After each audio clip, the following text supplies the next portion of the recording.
Satnam, Namaste, welcome to I Am Woke. I am your host, Emelina Calder. Today I'm going to be taking you through a quick video on how to stop negative thinking, stop overthinking, calm your negative thoughts, your negative mind, and calmly move from the head into the heart consciousness.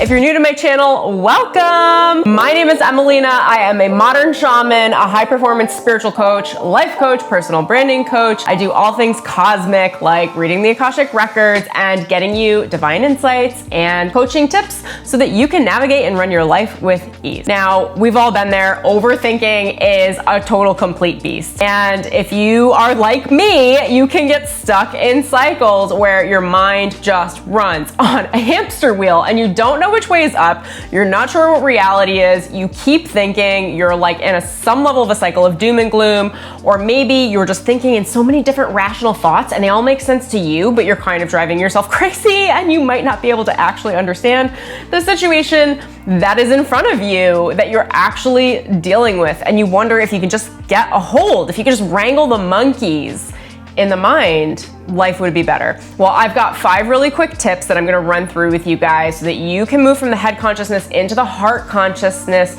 which is the truth of who you are, your radical authenticity, and will calm the mind, bring you into your own centered alignment and practice so that you can move forward from a calm, centered, balanced state and feel like you are in control of your life. Number 1 is simplicity is absolutely key.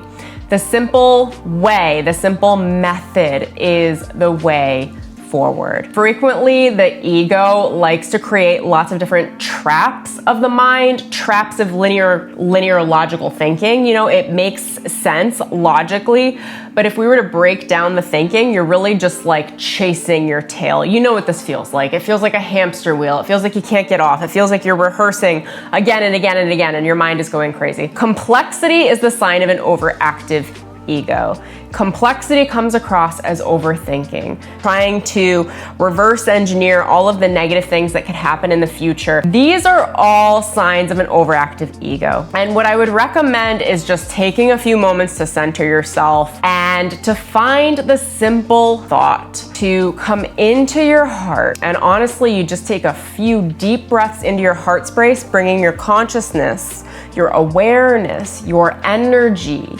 into your heart. Breathe into your heart and then ask your heart, what is the answer? What is the truth? What is the simplicity that is available for me in this moment? The simple message, the simple thought, the simple communication that comes from the heart is always the way forward.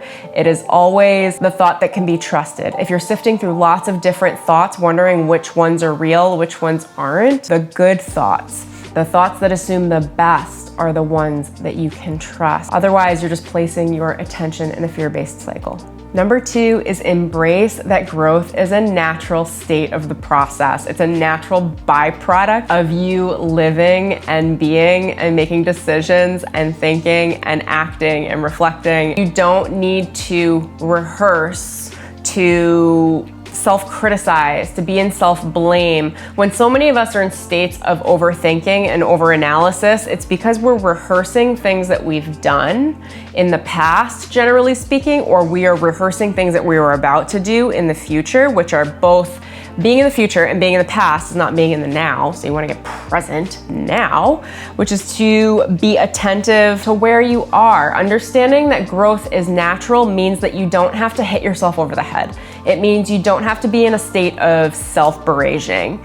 It means you don't have to be in a constant state of self-criticism. And I'm saying this just from a place of bringing your awareness to it so that you can simply just let go. In the act of knowing that growth is the byproduct, you don't have to worry about getting your attention on how am I growing? What do I need to change right now? What is the analysis? I need to look at this exactly so I can find the very little thing that I did wrong so that I can go do it right next time so that I can be perfect. And all of that is released when you realize that the growth is gonna happen no matter what, and that you can let go of the analysis, that you will naturally self-correct. Self-correction is also a very natural state of the process. We don't need to criticize and blame ourselves and yell at ourselves and shame ourselves into alignment. It doesn't work. It's a practice that you're going to be engaging in regularly if you want to continually disengage with overactive mind, with overactive thinking, you're going to need to make this a practice. The third thing is to balance and recenter. From there, you're going to decide what it is that you want and then take action based on that decision. It's really, really important to only move forward and take action from a state of balance. If you take action from the state of a very overactive negative mind, if you take action from the state of chaos, you are investing your energy into future chaotic results. You can expect that chaos to reflect back from the mirror of reality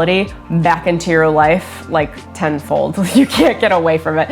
If you take action in chaos, expect chaotic results. It will always come that way. Now, when you're overthinking, when you're in your negative mind, when you can't figure out what's going on, anything you can do to rebalance yourself, whether it's working out, whether it's going for a run, or maybe going for a swim, maybe it's calling a friend or a family member or a loved one that can support you. Maybe it's doing 3 minutes of an easy meditation practice where you just center into your heart and put your hand on your heart and feel your heartbeat and listen to your breath. Feel your breathing on the inhale and pay attention to your breathing on the exhale, just focusing on your breath. Your thoughts go where your breath goes. So even in a moment like this, mind your breath. How are you breathing? Are you breathing shallow or are you breathing deep? Are you taking deep, big belly breaths? Or are you breathing up in your chest, which is creating anxiety? It's creating negative thoughts, lots of chatter in the mind. Take at least a few moments or a few minutes to ground, to recenter, to take some deep breaths, to do anything that you need to do to center yourself. Once you're centered, focus on your heart and ask yourself, what do I want? How can I move myself forward right now? And you'll get a very clear, very simple answer. And then the key is making a decision and taking action on that answer pretty much immediately. You know, you don't want to put these things off. You want to move into the action, but the action that you take must come from the state of balance. If you take balanced action, you can expect balanced results from that action. Tip number 4 is just focus on taking that next step. Just the next step. And that next step might be rebalancing yourself. That next step might just be making a decision on what you want. That next step might be something really small and really easy. It might be some level of self-care. Maybe it's getting a juice or nutrition or going to eat something. Maybe it's going for a walk around the block and getting some sun on your face. Maybe it's doing some deep breathing. Focus on the next step. And then the step after that will come to you afterwards. Just focus on the now. Be present, be centered, be focused. What do I need right now? And when you receive the answer, take action on it. But it's not our job to be able to forecast the entire map of how everything's gonna go, what things could go wrong, and how we're gonna somehow fix them in the future now by pre-planning things that may never arrive, a future that may never actually come to us. We're really just forecasting negative future timelines where things don't go well for us. And most of those things don't even happen. So we're like worrying for no reason. Just bringing your awareness again to this so that you can have the mental understanding and tools so that when you start to overthink, your own mind, instead of working against you, can work with you and support you in releasing your addiction to the tricks of thought, the tricks of the mind. Just focus on the next step. What is the next step I have to take? And what is the next step I have to take? It is not your responsibility to really look much farther. You know where you're going. You've already made your decision on what you want. And once you know where you're going, that's kind of held loosely in your mind in the future, and you will naturally navigate yourself to it. If you've heard of object fixation in motorcycle riding, and if you focus on the object in front of you while you're riding, you'll steer right into it and you'll crash or you'll hit the thing or whatever it is. And they always say, don't look directly at the object, look to the side. And it's kind of this way with wherever it is that you're going, the map to your goals as well. If you're staring at a problem, you're gonna hit it. If you're staring at a mental obstacle in your mind through your thinking, you're gonna hit the obstacle. You will have to approach the obstacle. Now, if you look around the obstacle and just kind of hold loosely the idea of what it is that you're going towards, what your goal is, what you wish to achieve or receive, you will also hit it, right? You will access that goal. You'll be able to bring it into your reality through object fixation, through just having it as a mental image in your mind. And that will help you reverse engineer to get back into just taking the next step, because once you know where you're going, your mind is already navigating you there rather effortlessly and pretty naturally. But it's your job in the moment just to focus on the next step, next step, next step, next step. Put one foot in front of the other. That is how you maintain your balance and your alignment, and don't drive yourself crazy. Tip number 5 is assume the best. I can't press this tip honestly enough. Do you have trust in faith, or do you have trust in fear? When you're thinking in a negative way where things are gonna go wrong, you are placing your life force, your personal currency, your flow into the fear-based future, which is to place your trust in fear. Alternatively, if you could just reorient your mind for a moment and place your focus on something good, something that you appreciate, something that you love, and it could even be anything small, it doesn't have to be a big deal. The reality is you can escape harm, you can escape a negative potential future in the blink of an eye by choosing to refocus your attention now. Where your attention goes, energy flows. Where attention goes, your thoughts go. So if you're focusing your attention on things that scare you, or futures that would provide you with anxiety or fear or problems or things that won't work out, that is where you are sending your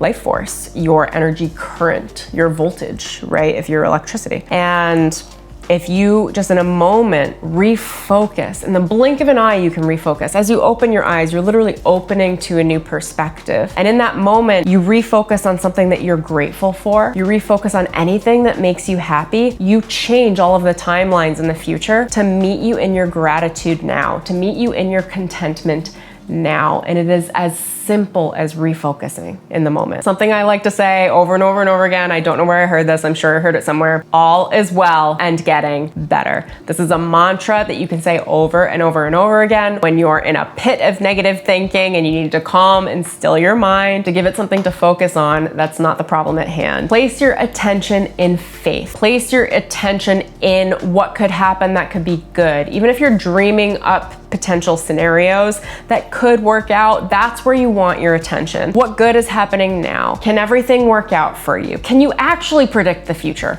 Likely not. We're not that great at predicting the future, to be totally honest. Timelines are always moving, changing, shifting. Let go of predicting a negative future and assume, well, if all of that BS could be real, well then it could be just as real that it works. It could be just as real that I can choose faith right now, that I can choose self-trust, that I can choose self-approval, that I can choose right now that although I feel crunchy, although things feel like they're up in the air and chaotic for me mentally, I still can choose faith. I can choose the reality that everything's working out for me, and that I might not know how, and that that's okay, and that's a natural part of the process. And give yourself the blind self-acceptance and self-approval in knowing that you're gonna trip sometimes, that you're gonna fall, that you're gonna be a little mental chaotic disaster, and all of those things are okay. And you still get to choose faith. You still get to choose that all is well and getting better. And my 6th bonus tip here is to surrender. Give it up to source. Literally say the prayer, and you can say it over and over and over again when you're in the state, or just say it in the morning when you wake up to cover the whole day. I surrender to success. I surrender to faith. I surrender to self-trust. I surrender that everything gets to work out for me. I surrender that the world and all the events are unfolding perfectly for me. I surrender control. I surrender to receive next steps. I surrender to receive divine guidance. I surrender the divine. And something I like to do is I say a prayer every morning to Mother, Father, God consciousness. I pray to surrender. I pray to receive that which I don't know how to ask for. And I give God source intelligence permission to step into my life on my behalf and get me on the path of least resistance at any point during my day. I hope you guys enjoyed this video. I hope it's helpful to help you disengage from negative mental thoughts, negative mental chatter, an overactive ego, and an overactive mind, while helping you to move from your headspace into your heart consciousness so that you can feel like you have a radiant, wonderful, grateful, amazing future ahead of you and while reorienting yourself to live in the now, being present, happy, content, and grateful now. If you love this video, please remember to give it a thumbs up below. It helps the algorithm and this kiddo get out there to more people. Remember to subscribe, tap that bell for notifications so you don't miss any video updates. And if you guys liked this video and you like the content that I channel, I have a 6-part Akashic Records video training where I teach you how to begin to access your own soul blueprint in the Akashic Records, in the etheric field, so that you can feel guided and in step with God Source intelligence, get in control of your destiny, and navigate your life in a way that feels balanced and graceful and easeful. You can catch the link in the description below. Till next time, enjoy your week, and I'll see you in another video.